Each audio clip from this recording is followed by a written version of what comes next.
Hey everybody, Backpack Hack here coming at you with another navigation trail tip when you're out using a map and compass out in the field.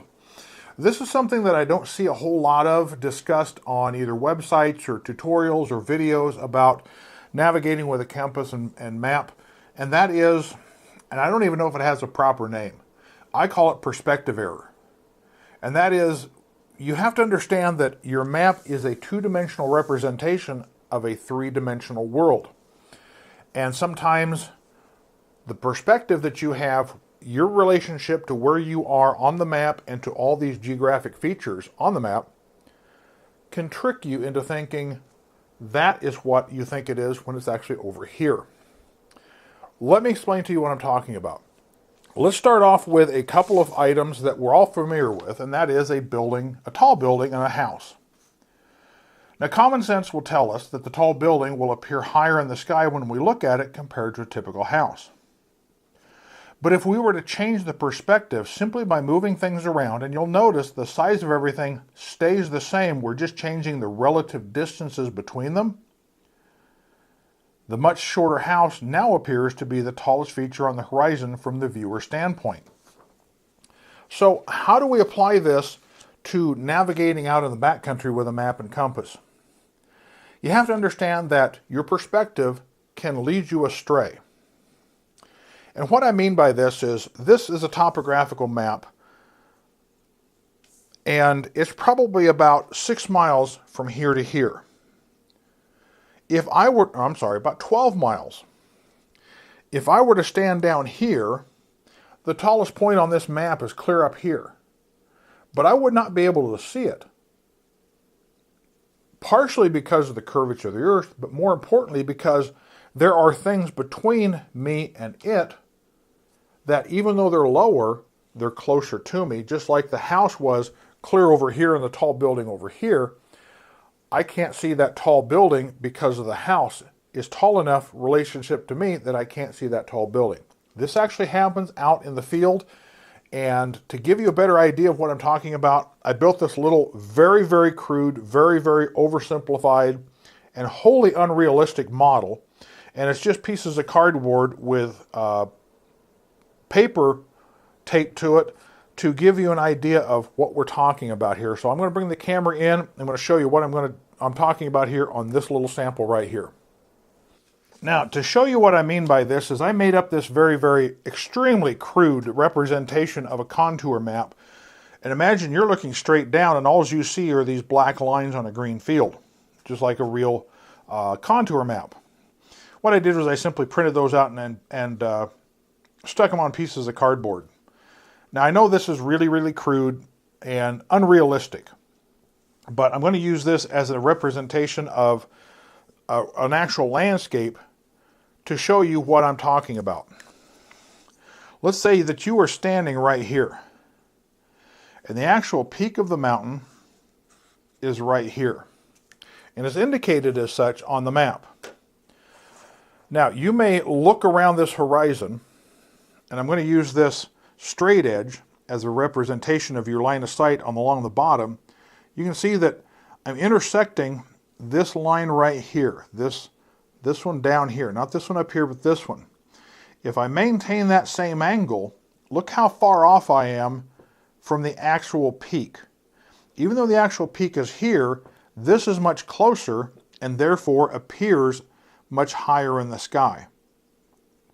Therefore, whatever distance it is between here and here, that's going to be my navigation error.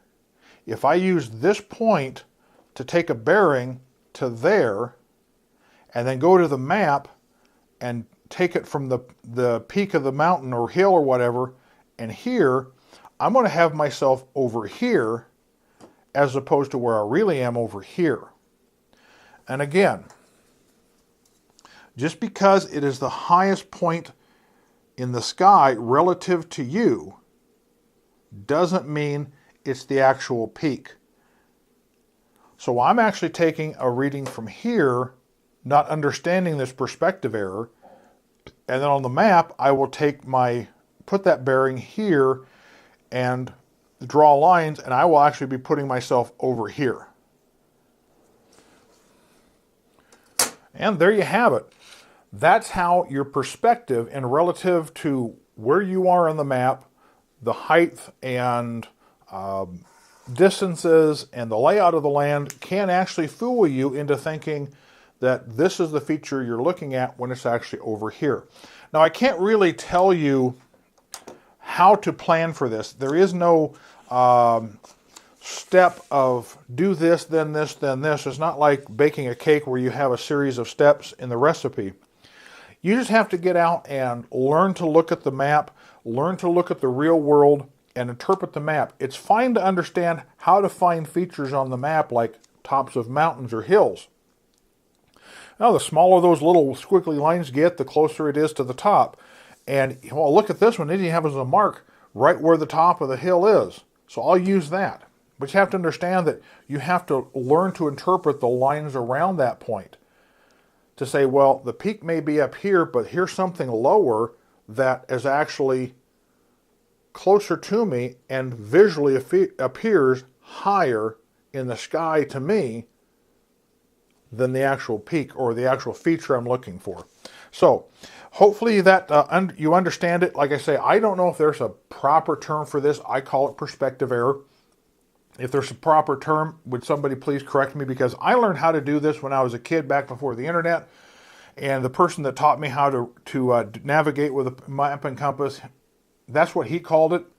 Whether that's the actual name or not, I don't know. But it would be nice to know if it does have a formal, acceptable name. If you do know, go ahead and put it in the comments down below. But hopefully this has given you an idea of what this can do, or what it can do to you, not for you, but can do to you when you're out there in the field. And just understand that if you think the feature you're looking at is here and it's actually here, the distance between those two, if I'm looking for this point and I think it's here on the map, the distance between those 2 points is going to be, you draw those down until your actual location is hit by one of the lines. That is the navigation error. So if you're off a half a mile here, your location is going to be a half a mile from here. If you're off a quarter mile, you're off a quarter mile down here where you think you are. Some places it isn't going to make any difference. Others, you may be looking at things miles away. And if they're miles apart, you're going to be have several mile error in your navigation where you think you're way over here and you're actually over here. That can be disastrous. So just understand that this is a possibility. If you ever get a chance to, when you're out in the field with a map and compass, even if you don't need to take a compass reading, triangulate your location, just get a map out and look at your surroundings. Get your map out and look at it compared to your surrounding. Well, yeah, I could see where that outcropping, just like in the sample here, that outcropping could make me think that the peak is over here when it's actually over here. So hopefully I've explained that enough that you understand it, and you'll be better able to go out there in the field and do some actual proper navigation and be a little bit more accurate with it. So I'll wrap this up. This is Backpack Hack coming at you with this trail tip. Be safe out there, and I'll see you out there on the trail.